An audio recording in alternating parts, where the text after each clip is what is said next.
Ça, c'est une montre. Une montre, c'est vraiment trop bien. Cela permet de faire des tas de choses, comme regarder l'heure quand on s'emmerde, comme indiquer l'heure au relou, comme regarder l'heure à l'envers. Mais d'où ça vient la montre? Depuis que l'être humain sait compter, on parle pas de toi Titouan, il se plaint du temps qui passe. Voici donc l'histoire de la montre, ce petit objet sadique qui rappelle constamment quand on est en retard. Tout commence autour de 1430. Philippe le Bon, un roi cool sa mère, reçoit un cadeau extravagant, la Burgunderuhr. Aujourd'hui, gardée à Nuremberg. Ce n'était pas une Rolex en or massif, mais ça contenait un ressort en acier, appelé ressort moteur, ou mainspring. Adieu poids et pendule de 200 kg aussi lourde que ta vieille tante, bonjour la miniaturisation chic. C'est ainsi qu'entre 1505 et 1510, à Nuremberg toujours, l'horloger Peter Henlein se dit pourquoi pas une montre en forme d'œuf. Logique imparable, l'œuf de Nuremberg était né. Prouvant qu'à Pâques, on pouvait aussi offrir du temps. En 1675, Christian Huygens révolutionne les montres envirant l'antique folio pour un ressort spiral de balancier. Désormais, votre retard quotidien ne dépasse plus quelques minutes. Quelle avancée spectaculaire!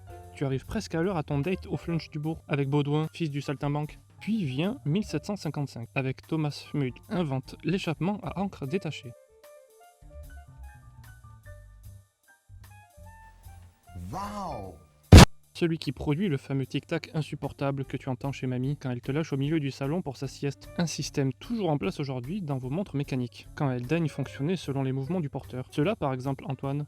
En 1759, John Harrison sort son chronomètre H4. Après 24 ans de perfectionnement, de tests et 3 versions étant H1, H2 et H3. Le H4 est officiellement testé en 1761 par son fils William. Enfin, les marins savent où ils vont, même s'ils continuent de se perdre, mais au moins ils savent précisément où ils se perdent. Cela permet de se manger des récifs à seulement 15 km de son point d'arrivée prévu, contre 50 km pour les nulos qui se localisent encore avec la Lune. Ce mec obtiendra la reconnaissance du Parlement anglais à ses 80 ans. Comme quoi, avec un peu de patience, on peut finir par percer.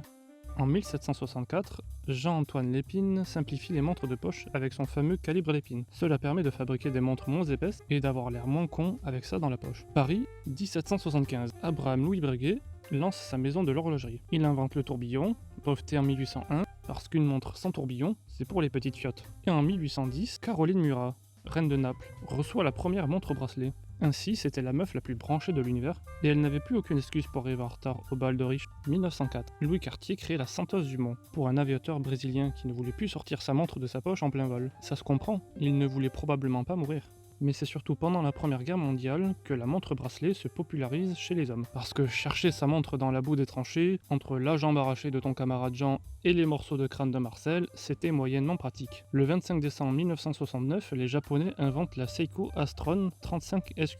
Première montre à quartz, 100 fois plus précise qu'une mécanique, une révolution pour tous les maniaques casse-couilles de la ponctualité. Puis, 1972, voit arriver la Hamilton Pulsar P1, première montre digitale à LED. Désormais, on peut afficher l'heure sans aiguille, ce qui permet surtout d'impressionner ses amis geeks pendant au moins 5 minutes, avant de retourner sur Pong ce jeu de claquer. En 2012, la Pebble débarque grâce à Kickstarter et installe définitivement les notifications au poignet. Adieu tranquillité, bonjour l'anxiété permanente d'être harcelé par des messages inintéressants. Le 24 avril 2015, Apple lance sa montre connectée. En 2024, la Series 10 détecte même l'apnée du sommeil et recharge en quelques secondes.